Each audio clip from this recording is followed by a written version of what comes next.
saluto da Heavy Metal Heaven. Oggi ospitiamo una band slovacca che è riuscita a rimanere se stessa pur cambiando tanto con l'inserimento di forti influssi elettronici nel suo black metal.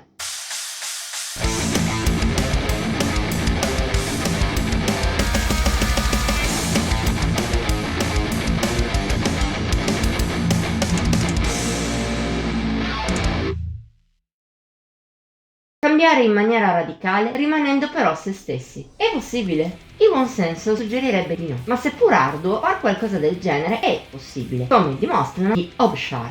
Band nata nel 2016 nell'est della Slovacchia e in particolare la regione storica nota come Rutenia, sin dall'inizio si è proposta di parlare della natura e della cultura della propria terra.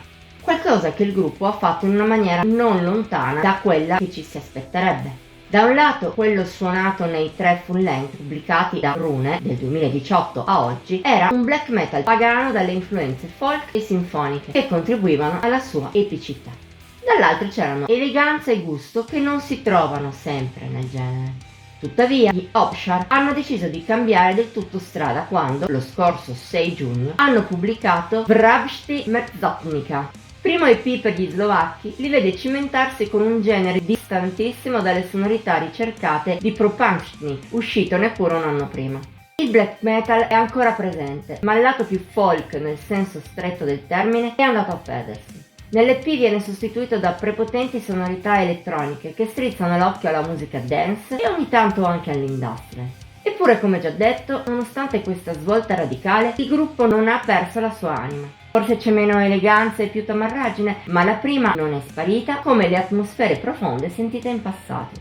Ne è una prova perfetta già la lunga opener Suha Rokita. Le sue melodie portanti, per quanto sintetiche, riprendono partiture folk. Anche l'impeto è quello pagan e le sensazioni evocate sono degne del miglior black atmosferico, peraltro in continua mutazione tra momenti esplosivi e altri intimisti, tra oscurità e apertura. Ne risulta un ibrido strano ma splendido. Lo stesso si può dire del resto dell'EP, in cui gli Obshar mescolano due mondi in apparenza super distanti in maniera però naturale, senza forzature. Merito di una perfetta sinergia tra la componente black e quella elettronica. Si inseguono tra loro per supportare atmosfere variegate e ben impostate.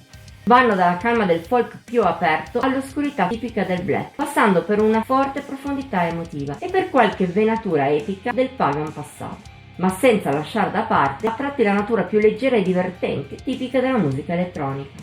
In generale è chiaro che quello degli slovacchi non è un esperimento messo su a caso. Al contrario, il livello di ispirazione e di consapevolezza sembra essere molto alto, come anche quello del songwriting, che consente agli Obshar di impostare canzoni sempre interessanti, per esempio l'ottima Paloshny Prorok. Mescola di nuovo dance e folk in partiture ballabili in entrambi i sensi, alternate con momenti più oscuri, in certi casi malinconici grazie alla voce femminile.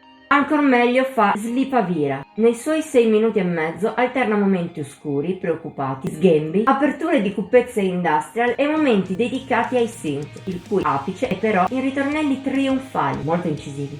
Anch'essi contribuiscono a un pezzo splendido, il migliore del disco, con la citata opener.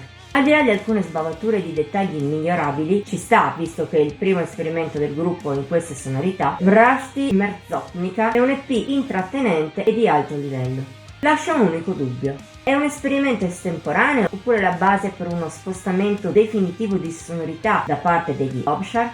In fondo non è poi così importante avere una risposta. Sia che ritornino alle sonorità più tipiche affrontate in passato, sia perfezionino questa formula diversa, gli slovacchi hanno dimostrato un talento ben al di sopra della media.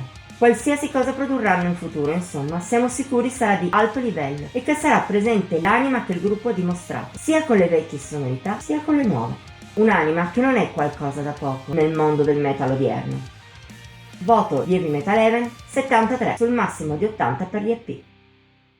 La recensione volge al termine. Ti abbiamo interessato a proposito di questa band slovacca? Allora metti like, condividi e commenta.